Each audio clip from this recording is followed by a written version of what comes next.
শেষ হয়ে যাচ্ছে আমেরিকার অস্ত্রের মজুদ। যুদ্ধ বন্ধে মরিয়া ট্রাম্প, বাড়ালেন যুদ্ধবিরতির মেয়াদ। হরমুজে জাহাজ জব্দ করল ইরান।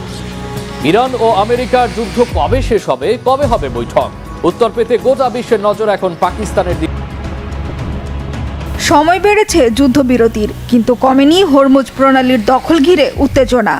অস্ত্র আর গোলাবারুদ নিয়ে এখনও মুখোমুখি অবস্থানে ইরান ও আমেরিকা। ইরানের দখলে এখনও হরমুজ। বুধবার ইরানের টেলিভিশন জানিয়েছে, নিষেধাজ্ঞা উপেক্ষা করে হরমুজ পার হওয়ার চেষ্টা করলে 3টি পণ্যবাহী জাহাজ লক্ষ্য করে হামলা চালায় বিপ্লবী গার্ডের সদস্যরা। পরে 2টি জাহাজ জব্দ করে আইআরজিসি। তারা সাফ জানিয়ে দিয়েছে, মার্কিন নৌ অবরোধ বহাল থাকলে পুরোপুরি বন্ধ থাকবে হরমুজ প্রণালী। বলছে, চুক্তি করলেই কেবল নৌ অবরোধ তুলে নেবে তারা। প্রথম দফার যুদ্ধবিরতি শেষ হওয়ার মাত্র কয়েক ঘন্টা আগে বুধবার মার্কিন প্রেসিডেন্ট ডোনাল্ড ট্রাম্প জানালেন বাড়বে যুদ্ধবিরতির মেয়াদ।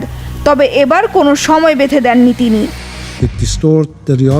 অন্যদিকে ইরানও সাফ বলে আসছে, নৌ অবরোধ তুললেই কেবল আলোচনায় বসবে তারা।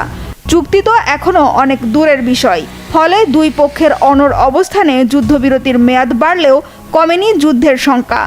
বরং সময়ের সাথে সাথে বাড়ছে আবারও যুদ্ধ শুরুর আতঙ্ক।